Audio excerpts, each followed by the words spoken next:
Every single day, roughly 16 hours of raw, unfiltered potential slips through your fingers. Not because you're lazy, not because you lack talent or ambition or some magical gene that successful people were born with, but because nobody ever sat you down and showed you how to capture it. The average person will live about 27,000 days. Sounds like a lot, right?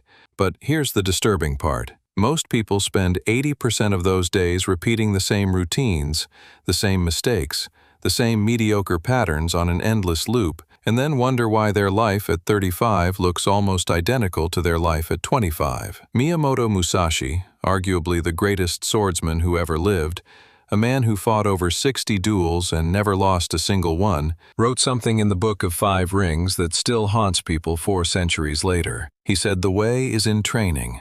Not in thinking, not in planning, not in reading about training, in training, in doing." And yet, most people build their entire lives around thinking and planning without ever creating a system that forces them to act. That's what this is about. Not another productivity hack, not a morning routine video with a guy pouring green juice at 5 in the morning. This is about building the architecture of a life that evolves, deliberately, ruthlessly, alone. Here's the thing about organizing your life. Most people think it means buying a planner, color-coding a calendar, maybe downloading an app with a clean interface and satisfying little checkboxes. That's decoration. That's rearranging furniture on a sinking ship and calling it interior design. Real organization isn't about managing your time. It's about managing your energy, your attention, and most importantly, your identity. Because the way you structure your days is the way you structure your mind, and the way you structure your mind determines everything. Everything. Your income, your relationships, your health, your confidence, the thoughts you fall asleep to at night, the version of yourself that stares back from the mirror each morning. All of it traces back to the invisible architecture of how you move through a single day. Get that architecture right, and everything else starts to shift. Get it wrong, and no amount of motivation, no amount of inspirational quotes taped to bathroom mirrors will save you. But here's where it gets interesting, and this is the part nobody talks about.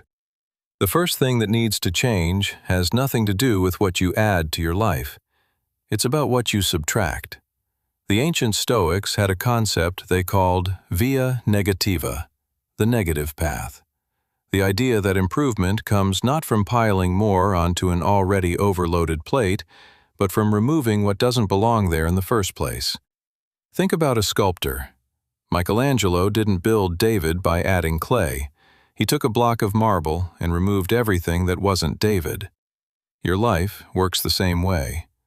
Right now, buried under layers of distraction, obligation, noise, and other people's priorities, there's a version of you that already knows exactly what to do. The problem isn't a lack of information. You have more information available to you right now than every human who lived before 1990 combined. The problem is interference, static, clutter. The signal is there, you just can't hear it over the noise. So, start there. Before you build a single new habit, before you download another app or watch another video promising to change your life, audit every recurring commitment in your current existence. Every subscription you forgot you're paying for. Every weekly meeting that could have been handled in a 2-minute message. Every friendship that drains more than it gives. The ones where you hang up the phone feeling emptier than when you answered. Every app that steals 20 minutes here, 40 minutes there, like a pickpocket working a crowded street. One study from the University of California found that after being interrupted, it takes an average of 23 minutes and 15 seconds to fully regain deep focus. 23 minutes. That means a single notification on your phone doesn't cost you 3 seconds of glancing at a screen. It costs you nearly half an hour of deep cognitive work. Multiply that by the dozens of interruptions most people tolerate daily, sometimes willingly, and you start to see the real math. You're not losing minutes, you're losing years. Entire years of your one life donated to things that won't even be a memory by next Tuesday. Makes sense, right? But subtracting alone won't save you. Because once you clear the noise, you need something to fill the silence. And this is where most people panic. They can't sit in an empty room with their own thoughts for 10 minutes without reaching for the phone. They scroll. They find new noise. They replace one distraction with another because silence is terrifying when you don't have a mission. Silence without purpose isn't peace. It's a void. And the human mind will fill a void with anxiety faster than you can say algorithm. Which brings us to the second piece of the architecture. And honestly, this one changes everything. You need what the Japanese call an ikigai, but not the oversimplified Western version plastered across Instagram infographics with 4 overlapping circles. The real concept runs so much deeper than that. It's not about finding the neat intersection of passion and profit and what the world needs. It's about identifying the one thing you'd do even if nobody watched, even if nobody paid, even if nobody cared, even if you had to do it in a basement with no internet and no audience for the rest of your life. The thing that makes you forget to eat. The thing that makes 3 in the morning feel like 3 in the afternoon. The thing that turns time into water, fluid and impossible to hold. Musashi found his in the sword. Not for fame, not for money, not for the women or the status or the legacy. He dueled over 60 opponents before he was 30, wandered Japan alone for decades, slept in forests, ate what he could find. Not because he wanted glory, but because he was obsessed with understanding the nature of conflict itself. He needed to know, the way a scientist needs to know, the way a child takes apart a clock not to break it, but to see what makes it tick. Here's the thing about finding that obsession. You can't think your way to it. You can't sit in a room with a journal and a scented candle and meditate until it appears in a vision. You have to expose yourself to enough friction, enough raw experience, that it reveals itself through contact. That means trying things that genuinely scare you, picking up skills that seem useless on the surface, reading books so far outside your comfort zone that you feel like a tourist in someone else's mind, having conversations with people who think nothing like you, who challenge assumptions you didn't even know you had. The friction is the signal. Pay attention to it. Whatever consistently pulls you back, whatever you return to after every failure and every distraction and every attempt to be practical and responsible, that's your thread. Pull it. Pull it hard, and don't let go even when everyone around you says it's not realistic. But finding your thread means absolutely nothing without a system to weave it into the fabric of your daily life. And this is where the real architecture begins. This is where most people fail, because they mistake inspiration for infrastructure. Sounds complicated, right? It's actually embarrassingly simple once you see it. Divide every single day into 3 blocks, not by hours on a clock, by energy. Your energy, not someone else's arbitrary schedule. The first block is your creation block. This is when your mind is sharpest, when your willpower is fullest, when your cognitive horsepower is running at peak performance. For most people, this window falls within the first 3 to 4 hours after waking. During this block, you do nothing except your most important work. The one thing that moves the needle. The one thing that, if you did it consistently for 365 days, would make your life unrecognizable a year from now. No email, no meetings, no checking the news to see what fresh disaster the world cooked up overnight. No quick glances at your phone that turn into 30-minute rabbit holes. This block is sacred. Treat it like oxygen. One study published in the journal Cognition found that decision-making quality drops by roughly 40% after just 2 hours of routine cognitive demands. 40%. That means by noon, most people have already burned their best mental energy deciding what to eat for breakfast, responding to emails about meetings that could have been a simple message, and arguing with strangers on the internet about things that will not matter in 48 hours. Pretty clever system, right? Spending your sharpest hours on the dullest tasks and then wondering why you have nothing left for the work that actually matters. Before you waste another ounce of your best mental energy on things that don't matter, learn how to protect it. The KMA method shows you how to build real discipline in just 5 minutes a day. The link is in the pinned comment below. The second block is your systems block. This is where you handle the machinery of life. The emails, the logistics, the errands, the phone calls, the paperwork, the administrative debris that accumulates like dust on a shelf. The things that need to happen but don't require creative genius or deep thought.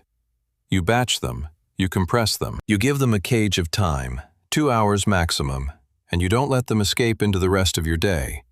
Veterans of high performance understand this instinctively. They don't scatter administrative tasks across the whole day like breadcrumbs leading nowhere.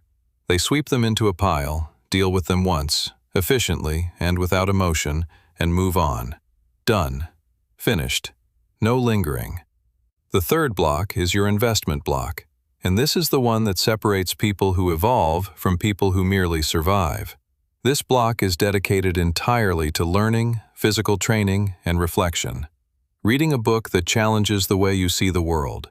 Practicing a skill you're terrible at, because being terrible at something is the first step to being decent at something. Working out until your muscles burn and your lungs remind you that you're alive and made of something more than thoughts and worries. Journaling honestly about what worked and what didn't, not the curated highlight reel you'd post online, but the raw, uncomfortable truth. This block isn't about productivity. It's about becoming someone who is worth being productive. Because here's the weird part that almost nobody talks about.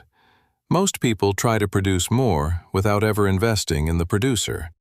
That's like trying to win a Formula One race while refusing to maintain the engine, like expecting a garden to bloom while never watering the soil. Eventually, inevitably, something breaks, and when it breaks, it doesn't break quietly. It breaks at the worst possible moment, in the most inconvenient way, and suddenly you're staring at burnout, wondering how you got there.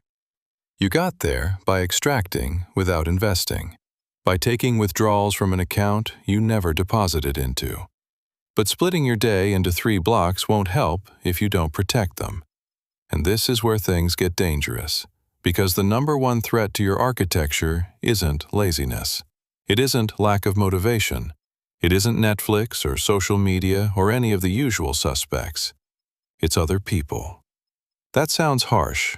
It's not meant to be. Most people are wonderful. But the reality is that most people are also living entirely in reactive mode. Their days are shaped not by their own priorities, but by whoever texts first, whoever emails first, whoever needs something first. They wake up and immediately hand control of their attention, their most valuable asset on earth, to someone else. One analysis from Rescue Time that examined over 225 million hours of logged working time found that people spend an average of only 2 hours and 48 minutes on genuinely productive work per 8-hour day. Less than 3 hours out of 8. The rest is consumed by context switching, interruptions, recovering from interruptions, and then being interrupted again while recovering from the previous interruption. That's not a time management problem. That's a boundary problem. That's an architecture problem. Musashi understood this centuries before productivity science existed. He spent years wandering alone, sleeping under trees, training in isolation at the edges of civilization. Not because he hated people, he wasn't a misanthrope, but because he understood at a bone-deep level that proximity to noise makes clarity impossible. You cannot hear the subtle signal of your own evolution when you're surrounded by the static of everyone else's chaos. You don't have to move to a mountain. You don't have to abandon your family or quit your job or become a hermit in the woods. But you absolutely, without question, have to learn to say no without guilt. No to the dinner invitation that drains you more than it fills you. No to the project that doesn't align with your thread. No to the mindless scroll that devours your evening and gives nothing back except a vague sense of having wasted something precious. Every yes to something meaningless is a no to something that matters. Simple math, really. The kind of math that changes lives when people finally stop ignoring it. Here's the thing about boundaries, though. They only work if they're backed by something stronger than willpower. Because willpower is a terrible foundation for anything permanent. It's a muscle that fatigues, and it fatigues faster than most people realize. Research from the American Psychological Association consistently demonstrates that self-control is a depletable resource. It runs out. Every decision, every temptation resisted, every urge suppressed, drains from the same limited tank. You cannot white-knuckle your way through a disciplined life forever. Eventually, the knuckles give out. So, you need something better. You need environment design. And this is where it gets really interesting. The most disciplined people you admire aren't actually more disciplined than you. That's the secret nobody wants to admit because it ruins the mythology. They've simply built environments that make discipline almost unnecessary. They don't resist junk food through iron willpower and superior mental toughness. They just don't keep it in the house. They don't resist the urge to scroll through social media because they're mentally superior beings. They deleted the apps or set their phone to grayscale so the screen looks about as appealing as a concrete wall. They don't struggle to wake up at 5 in the morning because they have superhuman motivation coursing through their veins. They put the alarm across the room, right next to their running shoes and a glass of water, so by the time they've walked over to shut it off, they're already standing, already dressed, already holding hydration. The environment does the heavy lifting. Your job isn't to be disciplined every single moment. Your job is to architect the environment once, intelligently, and then let it carry you on the days when motivation disappears. And it will disappear. Count on it. Apply this thinking to your 3-block system. Make your creation block environment completely frictionless. Your workspace clean and ready the night before. Your tools open and waiting. Your phone in another room, in a drawer, or locked in one of those timed safes that won't open until your creation block is finished. Sounds extreme, right? Maybe a little obsessive? But experienced deep workers figured out something that casual planners never quite grasp. The cost of temptation isn't the 5 minutes you lose when you check a notification. It's the cognitive residue that lingers for 15 to 20 minutes afterward. Like a heat vampire, silently and invisibly draining the energy you needed for your most important creative work. You didn't even feel it leave, but it's gone, and you can't get it back. Now, everything discussed so far has been about structure, but structure without feedback is just hope dressed up in a nice outfit pretending to be strategy. You need a feedback loop, a real one, and not the kind most people default to. Forget to-do lists. Seriously, forget them. They're graveyards of good intentions where tasks go to die slowly. Research suggests the completion rate on standard to-do lists hovers around 41%, which means more than half of everything people write down with the best intentions never actually gets done. It just gets transferred to tomorrow's list, then next week's list, then quietly forgotten. Instead, use what experienced self-developers call a daily scorecard. At the end of every single day, you rate yourself on 3 to 5 non-negotiable behaviors. Not outcomes, behaviors. Did you protect your creation block today? Yes or no? Did you train your body? Yes or no? Did you read for at least 30 minutes? Did you avoid reactive mode until noon? Did you honor the architecture? You're not grading results, you're grading the process. Because results are lagging indicators. They show up weeks, months, sometimes years later. But behaviors are leading indicators. They show up today, right now. And when you track leading indicators with relentless consistency, the lagging ones take care of themselves. They always do. One man who went through a complete life overhaul described his scorecard system like this. He said that tracking behaviors instead of goals was like switching from watching the scoreboard to watching the ball. Suddenly, everything became simpler, clearer. He stopped obsessing over some distant destination and started obsessing over what he was doing right now, today, in this hour. Within 18 months, his income had more than doubled. His health had transformed in ways his doctor called remarkable, and the chronic anxiety that had followed him around like a shadow for years quietly disappeared. Not because he set better goals, not because he found better motivation, because he built a better system and then trusted it enough to show up every day. But here's where most people stumble. And this might be the most important part of everything discussed so far, so pay close attention. They try to build the entire architecture in 1 week. They go from zero structure, pure chaos, to a rigid military-grade schedule overnight. They redesign their mornings, their evenings, their diet, their exercise, their reading habits, their sleep, their social life, everything, all at once. And within 10 days, sometimes less, they crash. Hard, spectacularly. And then they conclude that discipline doesn't work for them, that they're just not built for it, that some people are wired for structure and they simply aren't one of them. But that's not what happened. What happened is they tried to build a house in a weekend and then blamed the blueprint when the walls collapsed. The body and mind don't work that way. Change is neurological before it's behavioral. Every new habit requires the formation of new neural pathways, and those pathways need repetition, not intensity, to solidify. You don't build a highway by driving a truck down a dirt path once at maximum speed. You build it by driving that same path over and over, slowly, patiently, until the ground hardens and the route becomes permanent. The research consistently shows that it takes anywhere from 18 to 254 days for a new behavior to become truly automatic, depending on its complexity. The average sits around 66 days, not 21, despite what popular culture keeps repeating. 66.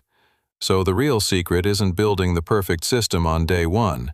It's building one piece at a time and giving each piece enough repetition to become invisible, to become something you do without thinking, the way you brush your teeth or lock your front door.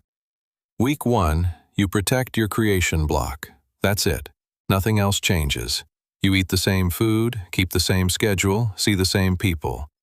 But those first 3 to 4 hours of your day become untouchable. Week 3, once that feels natural, you add your system's block boundaries. Week 5, you build your investment block. Week 7, you introduce the daily scorecard. Slowly, deliberately, brick by brick, you're constructing something that most people never build. Not because they lack the ability, but because nobody told them to go slow, so they went fast, and speed killed the project before it had a chance to live. This is where things get really tricky, though, because there's an invisible enemy lurking behind all the structure and all the strategy that no amount of environment design can defeat on its own. Loneliness. Or, more precisely, the deep discomfort of evolving alone. When you start organizing your life with this kind of radical intentionality, something strange and unsettling happens. The people around you start to shift, not because they changed, because you did. And your growth becomes a mirror that reflects their stagnation back at them. Some will genuinely support you. They'll ask questions, they'll be curious, they'll be inspired. But most, and this is the hard truth that no self-improvement content wants to say out loud, most will subtly, sometimes not so subtly, try to pull you back to where you were. They'll call you obsessive, they'll say you've changed, and the way they say it will make it clear they don't mean it as a compliment. They'll invite you back to the things you've learned to say no to, and when you decline, they'll take it personally. They'll make jokes about your new habits that have just enough edge to sting. Not because they're bad people, but because your evolution threatens the comfortable story they've been telling themselves about why their own life looks the way it does. Musashi wrote about this too. He described the warrior's path as one walked alone, not out of arrogance or superiority, but out of necessity. The refinement of the self requires solitude the way a blade requires the forge. You can't sharpen a sword in a crowd, and you can't build a new identity while constantly performing the old one for an audience that needs you to stay the same person you were last year. This doesn't mean isolating yourself permanently. It doesn't mean cutting off everyone and becoming some cold, disconnected lone wolf. It means accepting that there will be seasons of solitude. Seasons where your Friday nights are quiet and your social circle shrinks before it eventually expands again with people who match the person you're becoming, not the person you used to be. The "Evolve Alone" on the thumbnail isn't a lifestyle brand or a permanent philosophy. It's a phase. a necessary, uncomfortable, deeply rewarding phase that transforms the foundation of who you are. And most people are simply too afraid to enter it because the short-term cost feels too high. But the long-term cost of never entering it is infinitely higher. That cost is a life where you wake up at 55 and realize you spent 3 decades being a character in someone else's story instead of the author of your own. And here's the final piece, the one that ties every single element together and makes the whole architecture not just functional, but self-sustaining and self-correcting over time. Weekly review. Every 7 days, without exception, you sit down with your scorecard and your honest reflection, and you ask yourself 3 questions. What worked this week? What didn't work? And what is the one small adjustment that would make next week even slightly better than this one? Not a revolution, not a complete overhaul, not burning it all down and starting over because Tuesday was rough. One adjustment, 1 degree of correction. Because a plane that adjusts its course by just 1 degree will end up in a completely different city after crossing a few thousand miles. Your life works exactly the same way. The people who end up in extraordinary places 10 years from now didn't get there through extraordinary leaps or dramatic overnight transformations. They got there through tiny, almost imperceptible, relentlessly consistent corrections that compounded over months and years and decades into something that looks, from the outside, like magic. But it was never magic. It was architecture.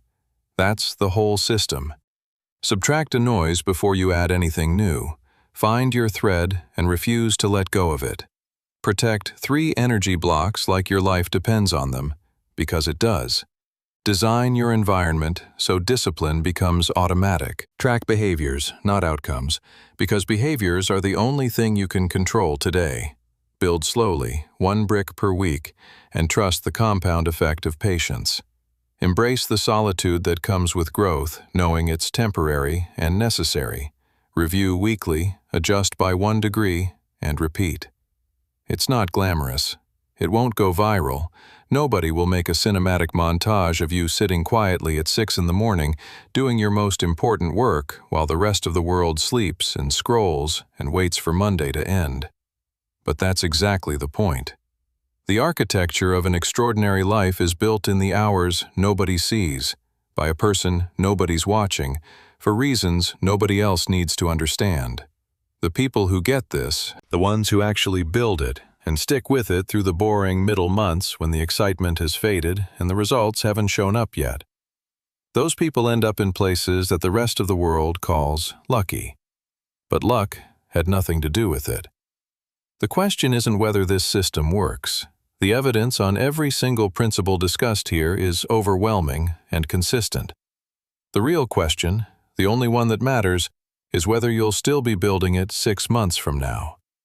When the motivation fades, when the novelty wears off, when nobody's cheering and nobody's watching, and the only thing left is the quiet, unglamorous discipline of showing up again, and again, and again. Day after day, block after block, brick after brick. That's where evolution lives, not in the plan, not in the intention, not in the moment of inspiration that made you click on this video, in the repetition, in the showing up, in the quiet, stubborn refusal to go back to who you were yesterday. That's the architecture. Now build it.